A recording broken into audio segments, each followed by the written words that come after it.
so much motherfucking design on right now. Break it down, bring it back, make it clap. I got 3 old thoughts, new guap, where that thing. Bitches on my line, and you know.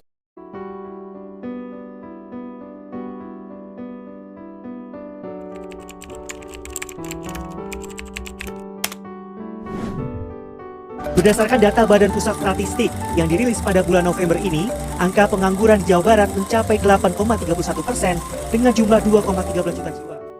Tingkat pengangguran terbuka usia muda di provinsi di Jawa Barat merupakan masalah krusial di bidang tenaga kerja. Faktor-faktor yang mempengaruhi tingkat pengangguran terbuka di Jawa Barat seperti jumlah angkatan kerja, indeks pembangunan manusia, dan jumlah industri.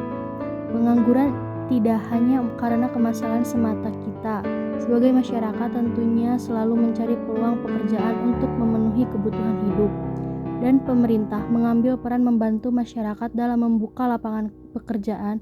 Saat ini kebanyakan kasus yang membuat orang-orang fresh graduates banyak yang menganggur bisa karena minimnya kesempatan dan juga karena keterbatasan diri. Jadi bisa kita simpulkan dari data tersebut bahwa pengangguran di Jawa Barat pada tahun 2022 sebesar 8,31% dan di tahun 2023 sebesar 7,44%. Bisa kita lihat bahwa adanya penurunan angka pengangguran sebesar 0,87% dalam setahun. Dari data tersebut menunjukkan bahwa tingkat usia pengangguran di Jawa Barat hampir 40%, pengangguran terbanyak di usia 15-19 tahun, dan angka pengangguran terendah menurut usia sekitar 50-54 tahun. Menurut data di atas ditunjukkan bahwa rata-rata pengangguran berdasarkan jenis kelamin paling banyak adalah laki-laki dibandingkan perempuan, dan terlihat bahwa angka pengangguran sesuai jenis kelamin dari tahun 2020 sampai 2023 mengalami penurunan yang baik.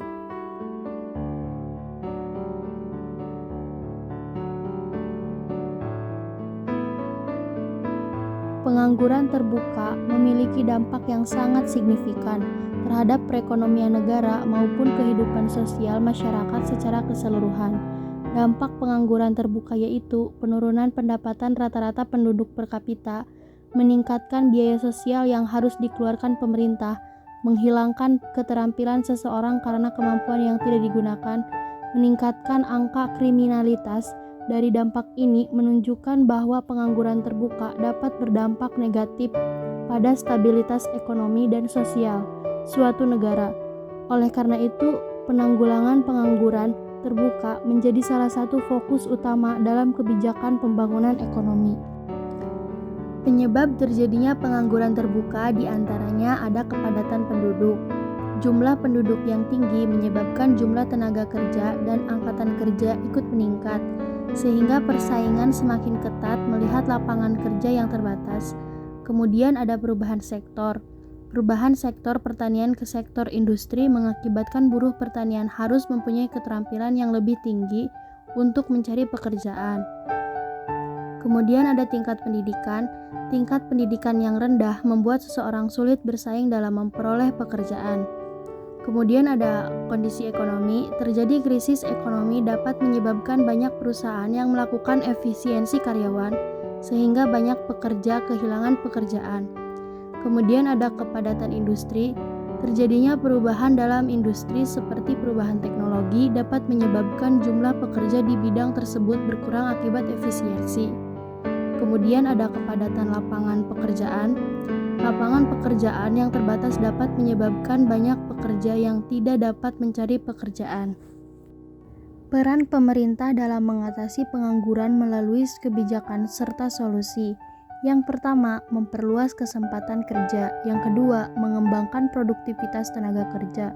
Yang ketiga, meningkatkan daya beli masyarakat. Yang keempat, mengarahkan permintaan masyarakat untuk membeli barang dan jasa. Yang kelima, membuka pasar baju di luar negeri. Yang keenam, memberikan bantuan modal usaha, pelatihan dan pendampingan usaha, dan pengembangan pasar penempatan tenaga kerja Indonesia di luar negeri. Solusi yang dapat dilakukan oleh individu dalam mengatasi pengangguran. Yang pertama, pendidikan, pelatihan, dan keterampilan. Kedua, mendorong wirausaha. Ketiga, mengikuti program magang dan praktik kerja. Keempat, mengembangkan UMKM. Kelima, mendorong koperasi dan ekonomi kerakyatan. Keenam, melakukan revitalisasi industri nasional.